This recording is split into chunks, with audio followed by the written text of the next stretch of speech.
فوجی David Aston نے کہا کہ وہ اس گروہ کے ایک رکن ہیں اور وہ ایک بڑی تصویر کا ایک چھوٹا سا حصہ ہیں۔ ہم سب یہاں پر اپنے فوجی ساتھیوں کا خیال اس طرح رکھتے ہیں کہ ہم اپنا کام اچھی طریقے سے مکمل کرتے ہیں۔ مثال کے طور پر ہم اپنے معائنہ کرنے والے شعبے کو ذمہ داری سے نبھاتے ہیں۔ آسٹن جو کہ ایک 23 سالہ نوجوان اور 97 MP بٹالین کے ایک رکن ہیں، انہوں نے اپنی مدد آپ کے تحت جنوب کی زبان پشتو کو سیکھا اور کہا کہ ایسے دنوں میں یہی چیزیں کارآمد ثابت ہوتی ہیں۔ چونکہ ان کے پاس اسکول کا سامان نہیں ہے، یہ ہمیشہ یہاں سے وہاں جا کر کہتے ہوئے نظر آتے ہیں کہ آیا آپ کے پاس ایک پین ہوگا؟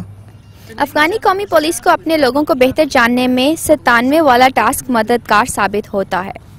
ہم یہاں پر مشترکہ گشت اس لیے کرتے ہیں تاکہ افغانستان کی حکومت اور افغانی لوگوں کے درمیان اور خاص طور پر افغانی قومی پولیس جو یہاں پر روزانہ گشت کرتی ہے ان کے ساتھ ایک اچھا تعلق پیدا کر سکیں۔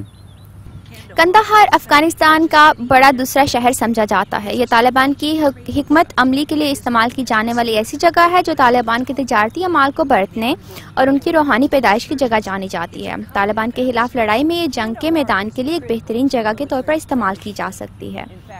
فوجی حکمت عملی کے لیے قندھار ایک اہم جگہ ہے اور کچھ لوگ تو یہ بھی کہتے ہیں کہ جو کوئی قندھار کو سنبھالتا ہے وہی افغانستان کو بھی کنٹرول کرتا ہے۔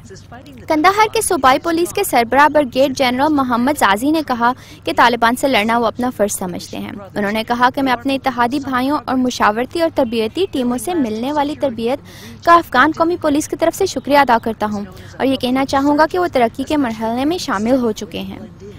دیرپا حفاظتی اقدامات کو اس خطے میں متعین کرنا ایک مشکل کام ہے۔ قندھار چونکہ ایک بڑا شہر بھی ہے، یہ طالبان کی سرگرمیوں کے مرکز کے نام سے مشہور ہے کیونکہ خاص طور پر طالبان یہاں پر شہریوں کے اندر آسانی سے گھل مل سکتے ہیں۔ اب یہ مقامی لوگوں پر منحصر ہے کہ آیا وہ ان کی شناخت کرتے ہیں۔ اتحادیوں اور افغانی قومی پولیس کا قندھار میں قیام ان کا سب سے اہم ہتھیار ہے۔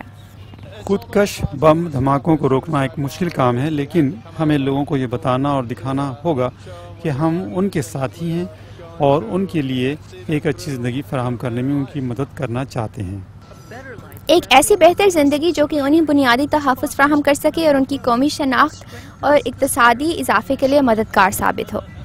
ہم سب ایک مستقل چلنے والے پرزے ہیں اور ان سب پرزوں کو ایک خودکار مشین کی طرح اکٹھے حرکت کرنی ہوگی۔ یہ وہ مشین ہے جس کا ہر ایک حصہ بہت اہمیت رکھتا ہے۔ گیل مکیب، قندھار۔